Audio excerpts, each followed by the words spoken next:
What's up, everyone? Abigor here, and today we're going to be taking a look back at the worst Royal Rumble winners in history.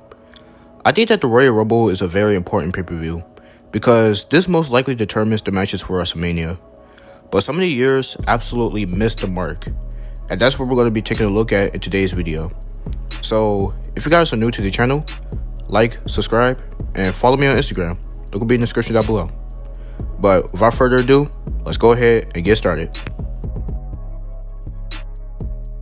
Royal Rumble 1994.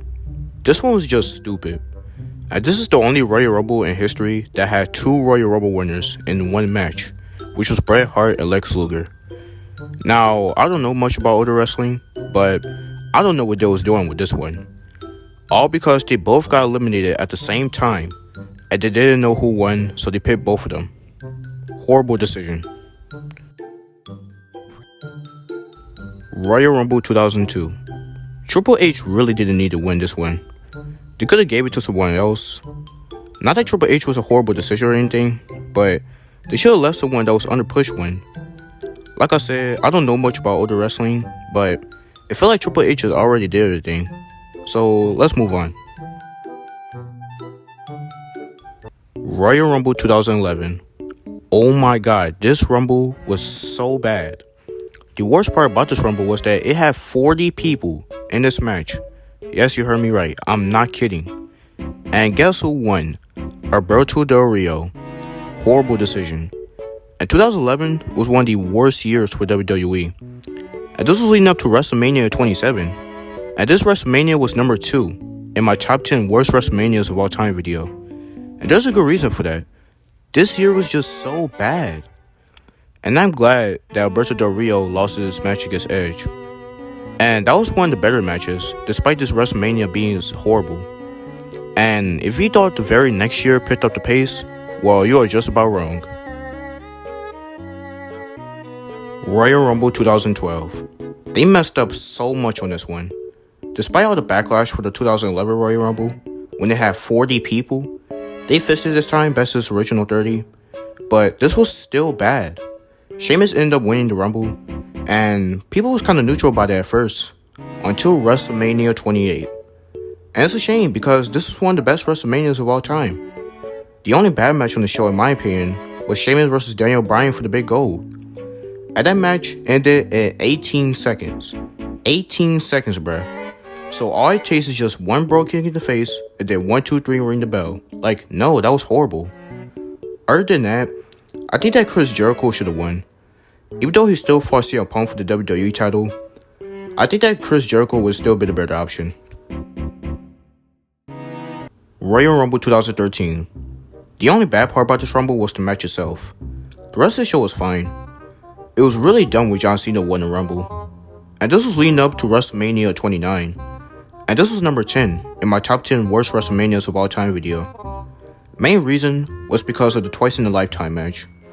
And I really think that John Cena should have won that Rumble.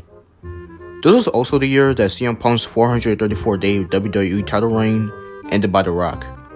And of course, Cena won the revenge and challenged The Rock for the WWE title. And what happened to CM Punk after he lost the title? He got into a feud with The Undertaker for WrestleMania 29. That's right. And this was the moment that WWE buried CM Punk. Not a great year for him. Royal Rumble 2014.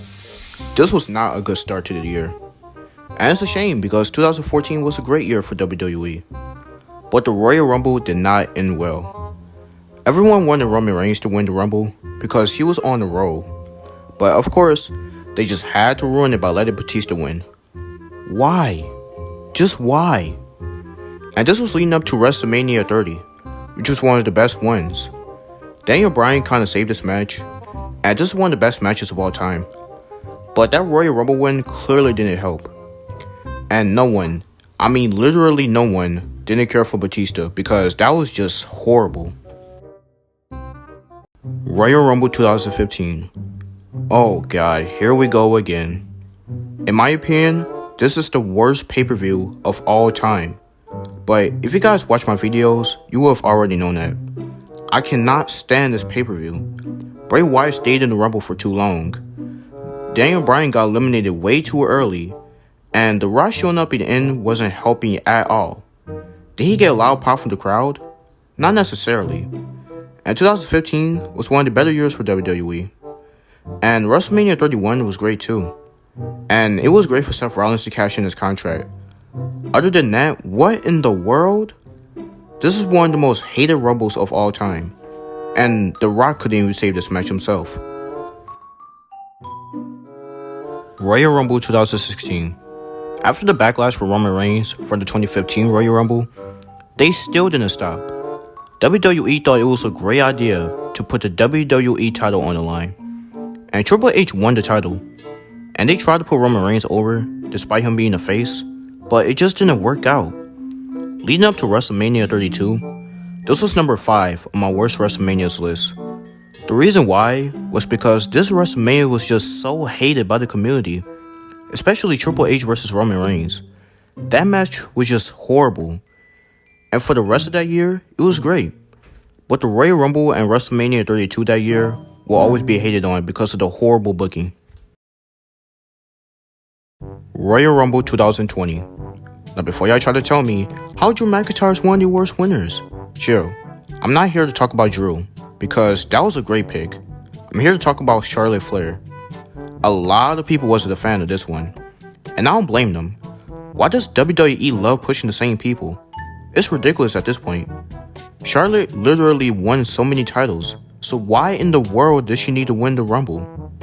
And in my opinion, I think that Charlotte Flair was more overpushed than Roman ever was. And this right here is proof. And then Charlotte Flair tried to get the fans over when she chose the NXT Women's title for WrestleMania 36. You have already won the title in the past. Why in the world did you need the title again? I understand that's the title you won the least, but that still wasn't going to help. And one more thing. Charlotte Flair must hate Rhea Ripley or something, because she ended Rhea's NXT Women's title reign and her Raw Women's title reign. By far, probably the dumbest thing WWE has done in 2020. That's going to be it for this video. Hopefully you guys enjoyed it. And if you did, like and subscribe. But anyways, boys, I'll see you guys in the next video.